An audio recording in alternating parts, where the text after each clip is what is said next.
ጌታችሁን አላህን በግልጽ መመልከት ከፈለጋችሁ እነዚህን ሁለት ወቅት ሰላቶች ወቅታቸውን ጠብቃችሁ ስገዱ። እነዚህም ሁለት ወቅት ሰላቶች ለብዙ ወንድሞች እህቶች ስለሚጠቅሙ እንዲጠቀሙ አድርጉ። በሐዲሱ ትርጉም ጀሪር ብን ዓብድላህ ረዲየላሁ ዐንሁ እንዲህ ሲል ይናገራል። ኩና ጁሉሰን ዐንደ ነቢይ ሰለላሁ ዐለይሂ ወሰለም ነቢዩ ሰለላሁ ዐለይሂ ወሰለም ዘንድ ተቀምጠን ነበር።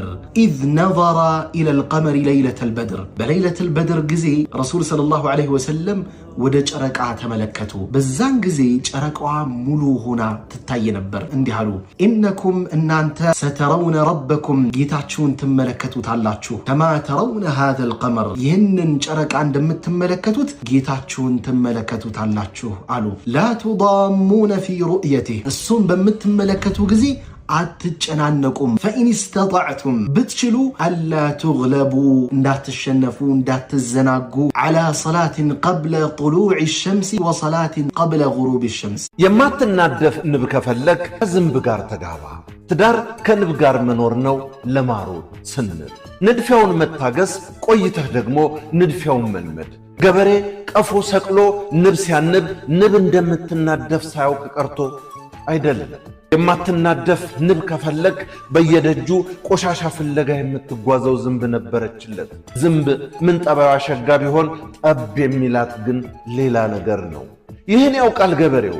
እያወቀም ንብ ያንባል። ማነብ ብቻ ሳይሆን ከንብ ጋር እንዴት መኖር እንደሚቻልም ያውቃል። ንብ ትናደፋለች፣ ግን እንዳትናደፍ ማድረግም ይችላል። የምትወደውና የማትወደው ሽታ አለ።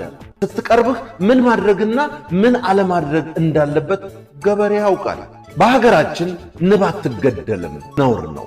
ብትነድፍም አትገደልም። የንቧን ማር ለመውሰድም ንቧን ገድሎ አጥፍ።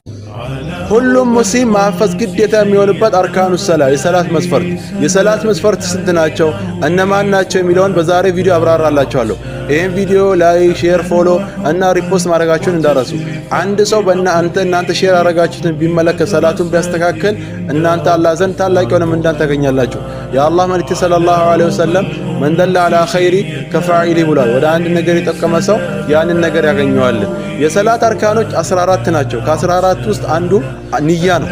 አንድ ሰው ሰላቱን ከመጀመሩ በፊት ንያን ማስቀደም አለበት። ይሄ ንያ ወመሐሉሃ ቀልብ ቦታዋ ልብ ነው።